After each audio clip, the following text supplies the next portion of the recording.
I've generally been very cautious of all mainstream horror franchises over the years. I've seen a few movies of each franchise here and there, and the ones that I have seen didn't exactly lead me into wanting to watch more, but as of recently, a lot of mainstream horror franchises have gotten sequels or reboots that have been met with a fair bit of praise. One of those is, of course, Scream. But what I've found with Scream is something that I didn't really anticipate. You see, my experience with the Scream franchise before I started watching these movies started and ended with the Scary Movie spoof version of the events from the films. So I went in with very minor expectations. What's up? Hoping that there would be some cool scenes in a well-filmed 90s slasher film, but what I did not expect to find were intriguing, multi-dimensional characters and mysteries that really kept me engaged and guessing throughout all 6 films. I almost feel bad for judging these films based solely on a spoof of them that I saw as a kid, because what I've found is one of my absolute favorite horror franchises. So in this video, I'm going to be going over each film in the series, giving my analysis and review before analyzing the series as a whole, going into the theories and what I'd personally like to see in the so-called 7th Scream film. So let's head back to the 90s with corded phones, terrible video quality, and a lot of psychotic teenagers as we journey through the world of Scream.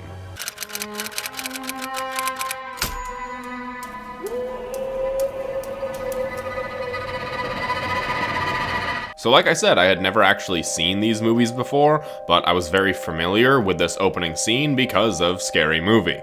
At first, I was thinking these scenes weren't all that different. I mean, who in their right mind would sit on the phone and talk to a stranger like this? Half the time, I don't even answer calls from people that I know. But whatever, everybody's different, so I kept with it. But as the scene went on, it built this tension and suspense that I didn't expect to feel. Especially because I knew how this scene would end. This whole opening sequence really captivates you and brings you into the moment. Honestly, this opening sequence is just a really great slasher short film in and of itself. So I was surprised by how much I liked the opening sequence, and I figured it would probably be the best part of the movie. That might be true, but it also doesn't make the rest of the movie bad by any means. What I found very interesting as the movie went on was that this movie and this series in general is already kind of a spoof of typical horror films. There are so many different classic horror movies that are mentioned by name, talking about all the tropes and the mistakes that many different horror movie characters make. Then the characters in the film try to either avoid these mistakes, or we see the reason for why they're making the same mistakes. Sydney talks about how stupid it is for people to run up the stairs instead of trying to leave through the front door,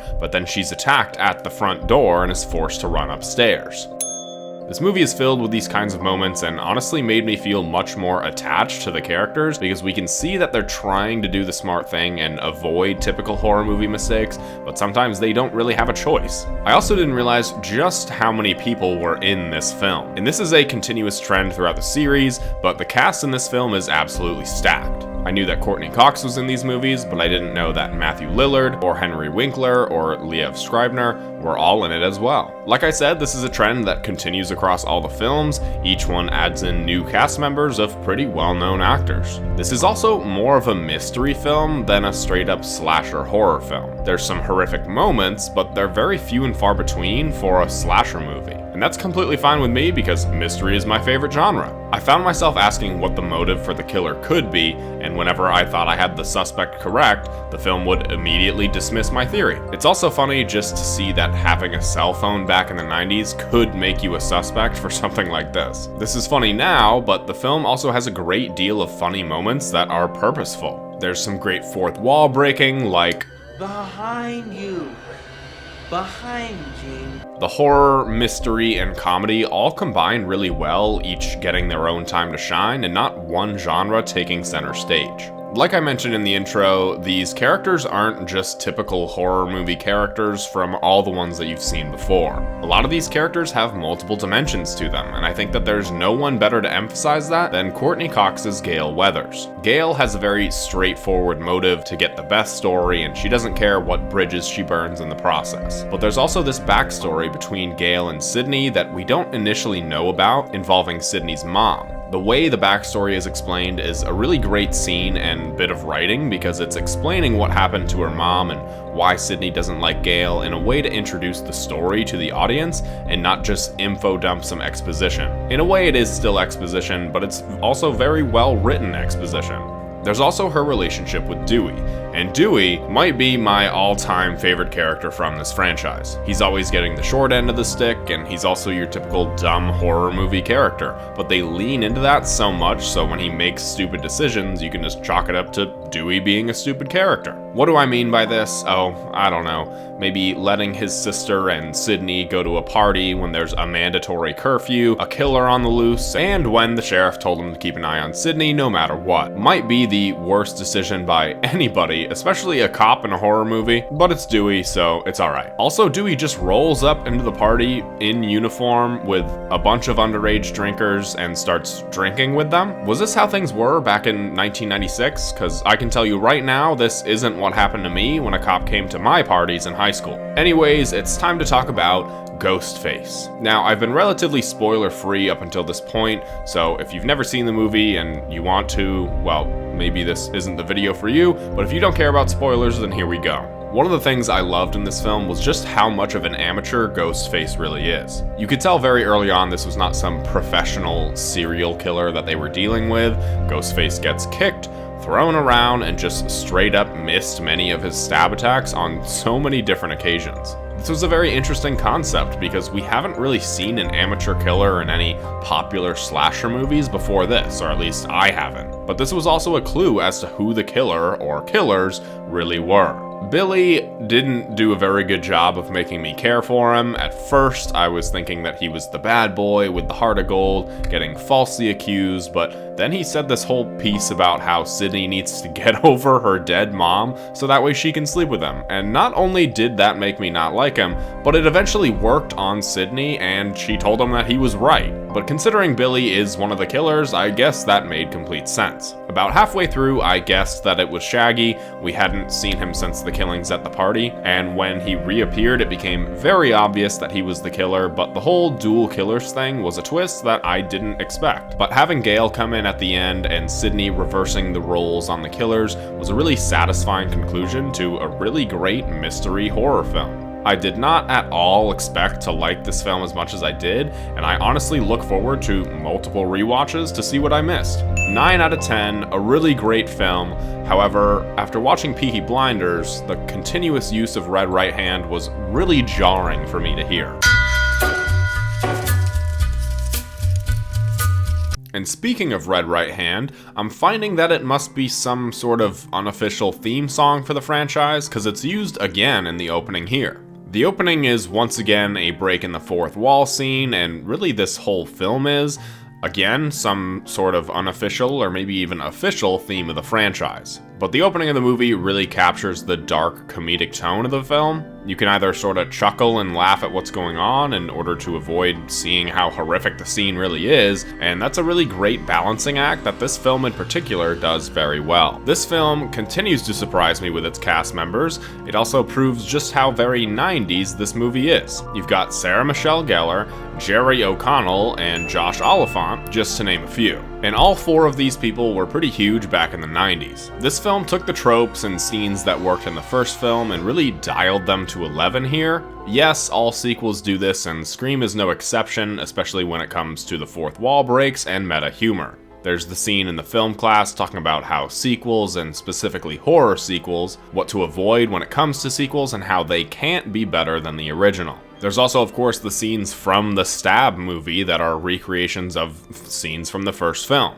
These scenes have just enough horror and parody to them while not being too over the top like the actual parody movies that we got in our lives. This is all very funny and adds a bit of levity to the film, but it also doesn't excuse some of the aspects that aren't so great about the film, but I'll get to that in a little bit. This film doubles down on some of the finger pointing and mystery as to who the killer could be. There's much more evidence given to just about every single character, and each person has some clear and concrete outline as to who could be the killer because of where they were or what they had on them. I hope this is a staple of the series that continues because this is one of my favorite aspects about both of these movies so far, and I'm sure it'll make multiple rewatches that much more rewarding. But a huge highlight of this film are the characters. Maybe that seems like an obvious one to you Scream fans watching, but I typically don't feel this way towards horror movie sequels.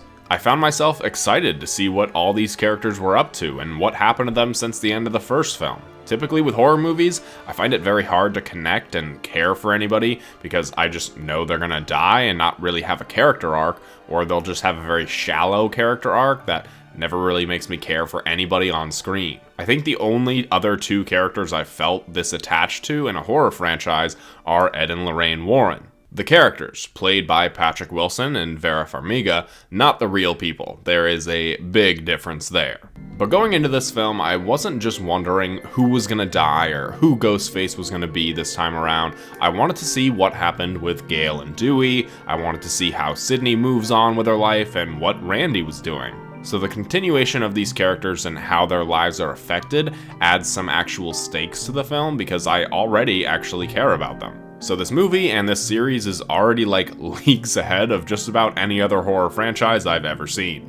Gail going back to being a reporter and really getting a taste of her own medicine is really great and cool for the development of her character. Dewey proves to be my favorite character once again in this one. There's just something about his comedic moments that makes me laugh out loud. Don't know what it is, but it's just my kind of awkward humor. There's also, of course, the continuing romance between Gail and Dewey that's extremely easy to root for. For one, it's the nerdy guy and the hot girl, but they also have extremely great chemistry.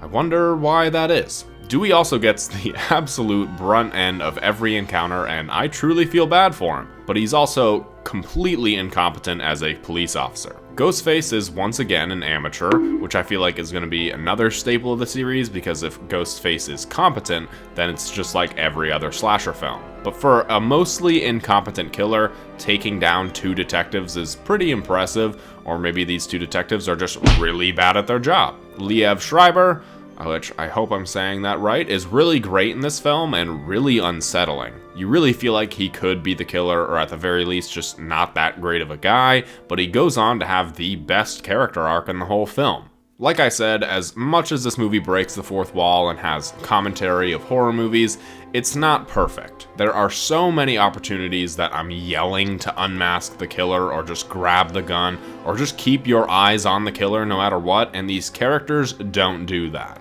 And that might be part of the point. Even a film that's giving commentary on the horror genre still wants to add in these typical head-scratching moments. If that is the point, then that's fine, but when it came time to unmask the killer, I thought it was very obvious who it was. We hadn't seen Timothy Dumal for like a half hour, so I knew it would be him, but the twist about Mrs. Loomis was very good, and I didn't expect that at all. The setting of college obviously opened a lot of doors and opportunities for the story, and I think that for the most part, this film took advantage of all of those opportunities. I did find that the second act dragged just a little bit, and the pacing wasn't as great as it was for the first film. There's also some questionable decisions by the filmmakers and the characters, but both the beginning and the end were very strong. These movies are proving to have just enough tongue-in-cheek while not taking itself too seriously and also telling a good mystery with good characters and a grounded story. That's a very hard formula to get right, but so far these films are sticking the landing. It's a 7.5 out of 10 for me. I also think it's incredibly funny how many references there are to the cast of Friends. You got David Schwimmer in the cast of Stab and Gail mentioning Jennifer Aniston. Wait a minute, if Courtney Cox is Gail Weathers here, who plays Monica in Friends in this universe? So it had been a few days after I watched Scream 2, and I found myself actually very excited to watch this next Scream film. In terms of openings of the films, I think Scream 3 might take the cake as the best one yet.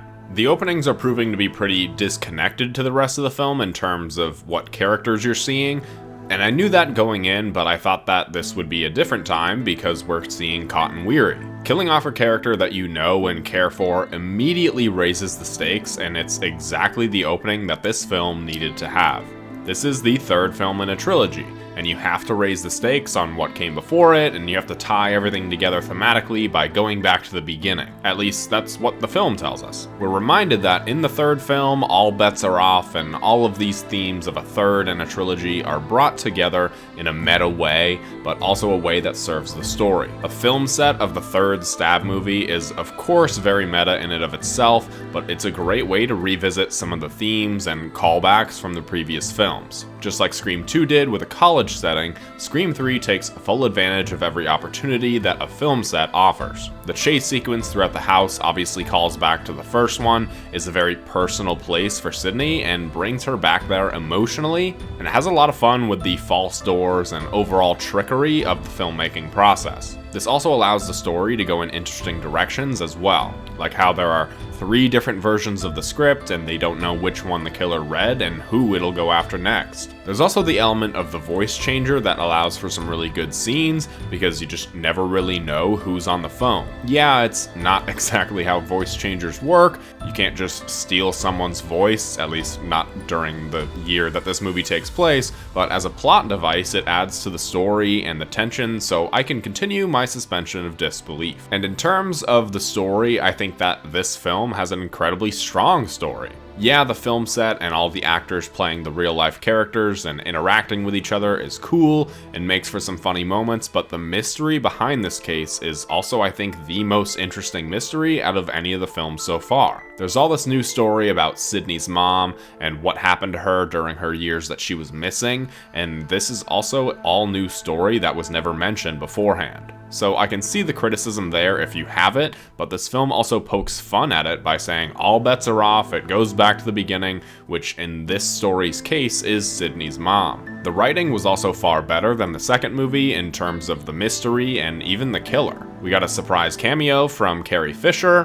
RIP, and it's also kind of a hint in and of itself. Sydney finds out that she has a secret sibling, just like what happened in Return of the Jedi with Leia, so I thought that that sort of irony was a really great addition and a twist that I didn't see coming. I was almost 100% sure that Detective Kincaid was the killer, and I thought it was so obvious and this series has lost its mojo on me, but then I was wrong and it wasn't him at all. I don't really understand why he was there with them at the end of the film. That seemed kind of weird, but whatever. Of course, I have to mention the characters and how nice it is to see their progression in this final film of the trilogy. I think this is the film that I've liked Sydney the most of all 3 of them, and I've really sympathized with her character. What she's been through has clearly taken a toll on her, forcing her to live secluded, always keep a weapon on her, and really just be prepared for anything, and I really like that as a direction for her character to go in. Gail is now talking to the next generation of reporters and aspiring journalists, sharing her not-so-recommended tactics that get results until she's brought back into the fold because of a new killer. Dewey is, well, he's Dewey. He's kind of thrown in the movie and given the role of producer, apparently involved with the girl who now plays Gail, but their relationship seems very unclear and undefined to me, but maybe that's the point. But fake Gail basically has no problem with Dewey talking to real Gail, and this is where the negatives start to come in. The will they, won't they with Gail and Dewey is starting to feel a little old. I can only hope that this is the last of that portion of their story going forward. Thankfully, I'm editing and recording this from the future, so it's safe to say that this is the last time that there will be a will they, won't they plotline. I'm also so thankful that they have a happily ever after too, and nothing bad ever happens to either of them. Ghostface in this film is actually a competent killer. He seems bulletproof, he gets the upper hand when it comes to fighting anyone, and he actually seems, wait, like a ghost? This film does lean pretty hard into typical horror movie tropes with the ghostly visions, something that previous films purposefully avoided, so it does kind of stick out to me in this one and makes the overall film feel less grounded. But my problems are pretty minimal with this one. I was very surprised to see this as the lowest rated film in the franchise because I genuinely enjoyed this one. I'm gonna go 8 out of 10. So, I didn't really have the highest of hopes for this film. Why is that? Allow me to explain myself. I was looking at the dates of the releases for all these films, and this one sticks out to me. It had been 11 years since the last Scream movie, a trilogy that I think stands up as a fantastic horror trilogy, so why was there a need for a fourth one at all? It also would be another 11 years later when the next Scream film would come out, so clearly something in this film didn't work if they didn't move forward with a sequel. And to top it all off, I think that the early 2010s were the absolute worst time for horror movies that I can remember. Just about every horror movie from this time was one of two things. Number one, a found footage movie, or number two, just plain bad. Three, sometimes both. Now, of course, there are exceptions, there always are, but I just wasn't looking forward to this one at all. After watching it and doing some more research about why there wasn't another sequel for years, my worries weren't exactly warranted, but starting out, I really thought that my fears were gonna be confirmed. I've come to expect a certain standard out of this franchise, as we all have. We all, as in longtime Scream fans, because that's exactly what I am. And this opening just didn't really do it for me. This was like maximum fourth wall breakage, and the fake outs seemed absolutely insane to me and way too over the top, delving way too steep into the actual comedy side of things rather than setting the stage for a good horror movie. What this intro did offer up was the introduction to easily accessible cell phones, which I knew would be a game changer in this franchise, and I'm glad that they were using it to their advantage, but so far, I wasn't very impressed. You've got a bunch of big actors, use them in a parody of the movies themselves, and then the real version of the story has Julie Taylor and Emma Roberts. I just didn't think that this was going to be a good movie at all. But then I'm reminded of the stuff that I do like with this franchise, and that's Gale and Dewey, who are thankfully over their will they won't they stage and are actually married. Dewey is also the sheriff, somehow, so good for him. Gale and Sydney are both authors and have seemingly moved past the horrors in their lives, or at least they did for a few years, so good for them. I don't want to call them legacy characters, at least not yet, are obviously the highlight of the film, but it was also the film's job to set up the next generation, and I did not like any of these characters. We're introduced to these teenagers who are all just carbon copies of the characters from the first film with minor differences. There's knockoff Randy, knockoff Billy, and knockoff Sydney. It's not even because they're teenagers that they weren't interesting to me, it's just that they are the same characters we already know or knew, but worse. The only real bright spot from the teenagers was Hayden Panettiere's Kirby.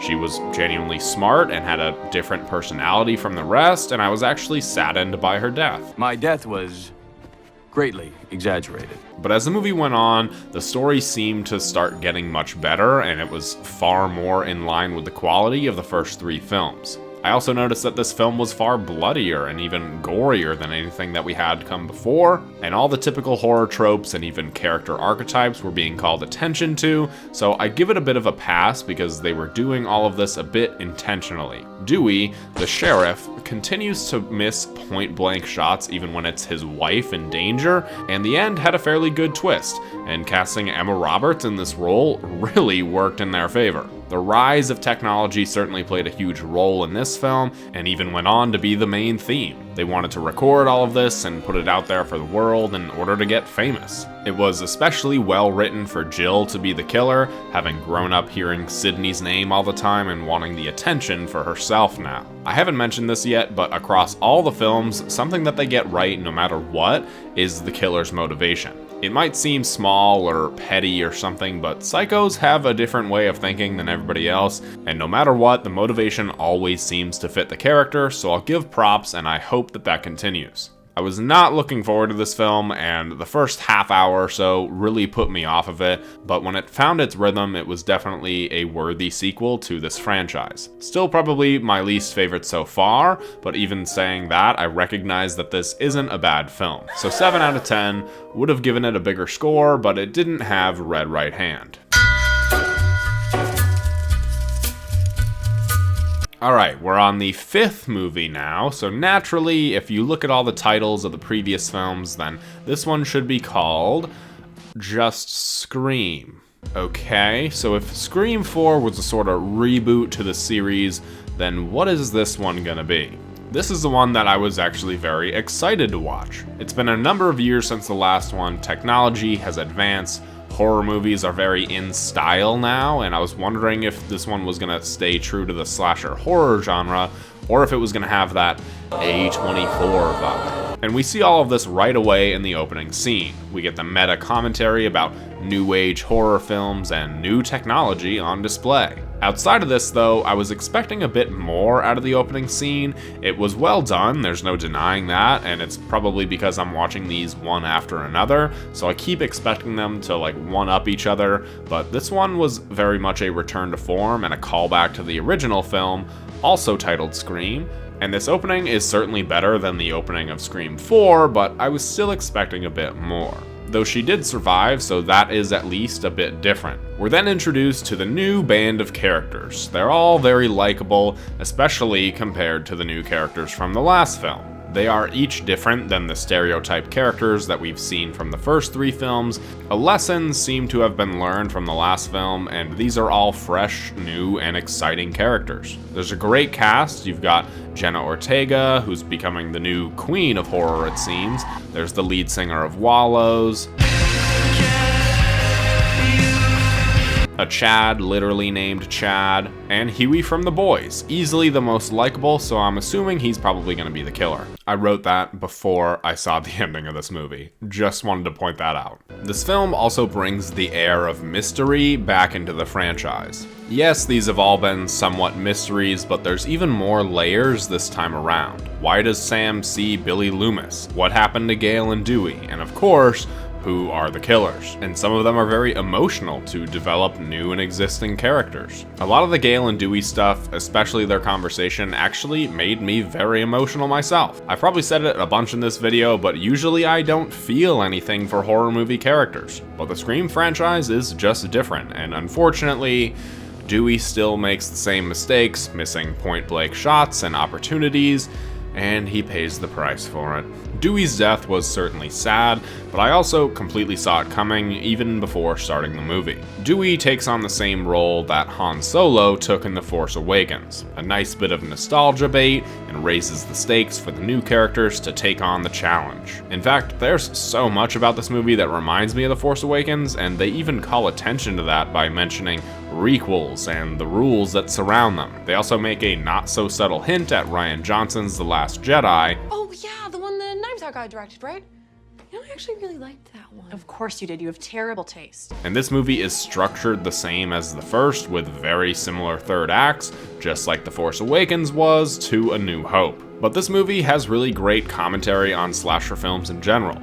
All of the Scream movies do, but this one especially. Talking about how the rules work to call attention to it, and then purposefully going against what they were saying or finding a clever way to subvert expectations is really great and feels like they were genuinely trying to do something different with this film. Even though it's given the same title as the first film, this doesn't entirely feel like the Force Awakens New Hope thing for me. It takes a bit of time for our Luke Skywalker to show up, but Sydney does come in late in the second act, so again, not a Force Awakens situation, and I just have to say that Neve Campbell looks absolutely fantastic. She's still absolutely stunning, so good for her. The third act of this film is clever in a lot of ways, going back to the same house as the original film, and I've always liked that sort of irony, and my prediction was correct. Huey is the killer. While every film has solid motivation for the Ghostface killer, this one is just the exact same motivation as the killers from the fourth film. They want to rewrite history using their own names for the story. They're for slightly different reasons, but they are the same motivations, so I felt a bit disappointed by that, but I was not disappointed by the fact that Sam is Billy's daughter. That's a very fresh storyline for this franchise and a very interesting one that they play around with in this film, and also opens up a lot of doors for the sequel. In the end, this is very much just Scream again with different characters and legacy characters, but it's a good start for what I'm assuming is going to be a new trilogy.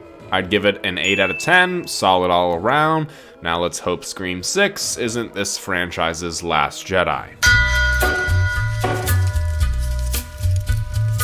We're on to the newest and so far final Scream movie, Scream 2. No, this one is actually called Scream 6.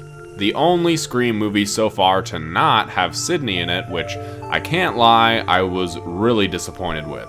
At first, I thought it was nice to give Sidney her own happy ending with Mark, aka the detective from the third film, but then I learned it was because they didn't want to pay Neve Campbell, the protagonist of this series, enough money to return. Now, I don't know the whole situation. Maybe Neve Campbell was asking for like $600 million, but I can't imagine that's what happened, and can only think that they weren't gonna match her pay to Courtney Cox or something, and that's a real shame. Hopefully they get things figured out for Scream 7, especially if that's gonna be the final film, because you need Sidney Prescott in Scream. Now, I might have said that the opening to the last film didn't impress me, but this time around, it's the exact opposite. Revealing the killer right away, his connections to Tara, and seeing him just go home so normally was equally brilliant and terrifying. Knowing the killer's motivations and having that immediately ripped out changes the whole formula.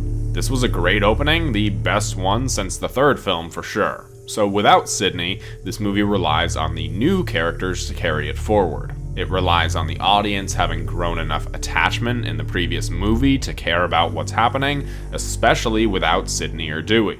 The only real legacy character here is Gale Weathers, who, quite honestly, feels a little shoehorned into the film. It would almost make more sense for her to be hiding out with Sidney somewhere, maybe create some sort of mystery around what they're doing. Maybe Gale could cameo on like a phone call or something and say that she can't help because she's dealing with something big, and add some suspense, and then bring them in for Scream 7 and reveal what they were doing during the events of this movie. But they needed Courtney Cox to sell tickets, so I understand why she's here. But for me, I did care about the characters in the last film, and I was actually excited to see what their lives were going to be like now and see their stories continue. There is also another sorta legacy character with Kirby returning from the dead. I thought that Kirby was the best new character in Scream 4, so to see her return was cool, if not a little confusing. And to have her be an FBI agent specialized in Ghostface killings is a little cheesy, but the proper amount of cheesy, so it's still cool. The structure of this film is also quite different than the previous films. Is that a good thing or a bad thing? I'm not too sure, but this movie is really focused on having moments and set pieces with some scenes in there to bridge the gaps in between them. We start off with the opening scene, of course, but then we move to the convenience store attack. This scene is great. You think that you're safe in a public space, but this Ghostface just doesn't care. He kills some random people and also gets a shotgun, which is, I think, a first for the series, Ghostface in costume with a gun, but I could be wrong. We then get the apartment attack scene, the subway attack, and the theater attack. These are all very well done scenes. It's a great use of the city setting, and maybe the other films have these set piece moments too, but I just didn't notice it. The series has also become very self-aware when it comes to suspects. The characters all point out what the audience thinks and the new people in the series and their potential involvement with the killings. It's another point to these characters' likability factor because for the most part, none of them are stupid, and if they are, it's done purposefully. I thought that the subway scene was especially well done. It's claustrophobic and honestly very true to what New York City public transit is actually like. But the added element of Ghostface being this popular costume and figure adds so many different layers to this scare because it could be any number of different Ghostfaces in that train. In the third act, there's a lot of great misdirection when it comes to who the killer is. For a moment, I truly did believe it was Kirby, and then that was an interesting twist. But then we got an equally thrilling twist with Detective Bailey and his kids all being the killers, aka Huey's family from the last film. This made a lot of sense, and it was great for the development of Tara and Sam, and this final act also differentiated itself from all previous Scream movies. I know that Sidney would kill at the end of her movies, but it always seemed like self-defense. But here, Sam and Tara seem to genuinely enjoy killing, and having that relate back to their lineage with Billy Loomis is a really great twist of the typical narrative. You root for the protagonist to survive in horror movies, but these two also have this dark side in them, which you don't know if you really want to root for or not. One thing about this movie and the last one is that they are very stab happy. It's honestly incredibly unrealistic for all these characters, especially the core four, to survive everything that they go through. They get stabbed in the chest and then just walk it off and laugh like 2 seconds later. It's very unrealistic, all of these movies are, but it seems like they're really pushing the boundaries of what they can get away with, especially in this one. I thought everything about this film was great. Great sequences, great set pieces, great character development, interesting twists, and this proved that these characters can all do a fine job of carrying on the legacy of this franchise without the legacy characters. Though they definitely need to bring Sydney back for the next one, if that's truly going to be the end of the trilogy. 8.5 out of 10, not a whole lot of complaints from me. And that's all the Scream movies. There's also this TV show. I remember I actually watched this show, or at least the first season, way back in high school. I thought it was pretty good, so I watched the pilot again just because I was going to make like a small segment for this video. But I think some things were much better enjoyed when I was back in high school, so I'm just going to leave this one alone. There are so many different reasons why the Scream franchise works so well, where so many different horror franchises fail. But without a doubt in my mind, the reason why this franchise works is because of the characters. A lot of time in each and every movie is devoted to actual character development and making these characters a priority. So many times in horror movies, the characters and the love the audience feels for characters is lost because you're focused on the actual horror parts of horror movies. But there's a lot of respect given and earned by each of these characters, even the newer cast in Scream and Scream 6. These characters are all self-aware about horror movies, so they actively avoid the stupid decision, or you have Dewey, who's always trying his best, but ends up making the stupid decision anyways. When you have smart characters in horror movies, it makes it easy to root for them to survive. Of course, there's always going to be decisions you scratch your head at, like how these characters never unmask Ghostface when they have the perfect chance, or shoot at the head when you have an uncontested shot, but you can't be perfect. The writers also come up with unique and interesting storylines and settings for each of the characters to go in. Sydney wants to live a normal life at high school and college, but clearly has some sort of PTSD from these experiences, so she retreats to live in solitude. Until she's forced to come out, face her demons head on, and only then can she truly move on. Gail starts out just trying to get the best scoop for her stories, but eventually learns to care about those that she affects and what Ghostface is doing to people. Dewey always wants to help, sometimes he does, sometimes he doesn't. But he can never resist trying to help somebody in need, eventually going on to become the chief of police and a semi-capable officer. Sam and Tara want to live their own lives, get away from Ghostface, but their lineage runs deep and they might end up being too far gone because of their father, Billy Loomis. Struggling with their identities and wants in the world, I can't wait to see the next chapter of their character arcs. The franchise itself is also treated with a lot of respect. Notice how there aren't any spin-off movies or bad MTV shows. Well, besides that, each and every entry in this franchise is treated with respect. There's a lot of love behind these films, and each one feels like a proper entry in the franchise, not just a simple cash grab. If you're watching this and thinking, wow, this guy is giving this series much more credit than it deserves, then you might be right, but I'm also a sucker for a good mystery. And at its heart, these movies are all mystery stories. Who is Ghostface? What's his or her or their motivation? Does that motivation make sense? Does it feel earned? These were all questions I found myself asking before I went into each and every film, and each Ghostface revelation was at least some sort of shock to me, but each and every motivation felt like it made sense and it was earned. Some of the Ghostfaces were just deranged people like Stu and Billy, some of them were shaken by stuff from their past like Richie's family, Mrs. Loomis, and Roman. But learning who each and every Ghostface was exciting, and hearing their motivations kept me on the edge of my seat. These mysteries are structured in a way that keeps you guessing throughout each movie. You have a suspect in your mind, you think you got it, and then Ghostface kills that person. These movies are really made for fans of the horror genre. They know how you think, and they lead you into certain traps and ways of thinking just so that way they can prove you wrong. I've never seen a horror series so self-aware about the horror genre while also being able to pull off the same miscues that all other horror movies have and make it work. but Scream does exactly that. And this attention being called to horror movie tropes and horror moments is another one of the things that this series does best. This franchise spans almost 30 years. So many different things have changed, from popular horror movies, technology, social trends, whatever it might be.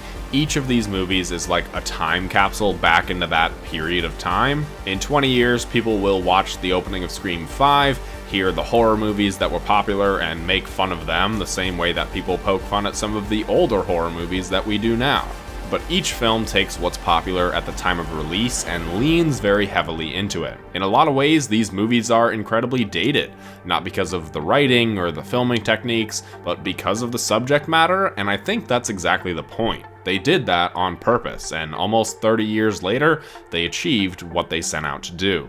So now that I am a certified Scream fan, I of course had to look up popular fan theories. A few of them are pretty great, a lot of them are utter nonsense, but that's the territory when it comes to fan theories. They're either really great or absolutely awful. The first one that caught my eye is that the ghost face mask is some sort of supernatural entity. This is one of the more ridiculous ones, but it says that this is why each ghost face has some increased agility, speed, and able to get out of so many different situations so quickly. It also adds to some of the killer's mentalities, making them each go a little crazy, and that would make some sense. It's not a bad theory, but 6 entries into the franchise, I feel like there would have been some sort of concrete evidence, and if they did that in the 7th one, you'd probably lose a lot of people. This next one is for Scream 6, saying that Sidney was the person responsible for the murders, either directly or indirectly. In Scream 5, she learned that Sam and Tara were part of the Loomis bloodline, so she figured out where they were and orchestrated for Richie's family to go there and end their bloodline. Not so sure I like this one. It would be a pretty crappy way for Sidney's character to go out, but I guess anything is possible. Another Scream 6 theory that I like is that Sam's boyfriend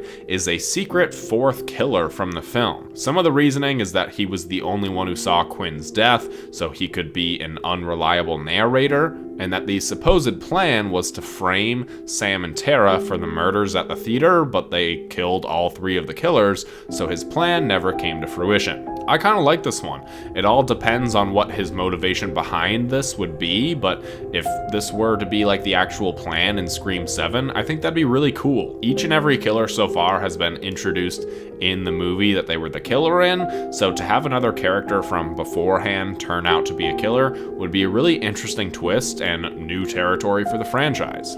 There's actually all sorts of secret 3rd killer theories from every movie. They range from being Gale, to Dewey, to creepy Officer Hicks in the 4th one. This is mostly due to the time frames of each film not really adding up when it comes to where the killers are at certain points, so I can see why this is a theory, but unless they're gonna come out with some other twist saying that there's been a hidden Ghostface killer following the entire series, I'm not too sure how much weight this one has. Who knows, maybe this will go along with the Ghostface theory. But by far the most popular fan theory out there is that Stu Macher is actually alive. I have no idea why this is a theory. I think it's just because everybody really likes Matthew Lillard, so I'll give it a pass, but to me it seems that Stu is pretty dead.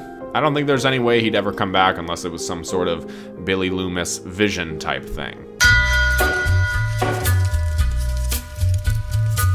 Oh boy, Scream 7. Well, this section has changed a lot, so I'm just gonna read this and then correct myself as I go on.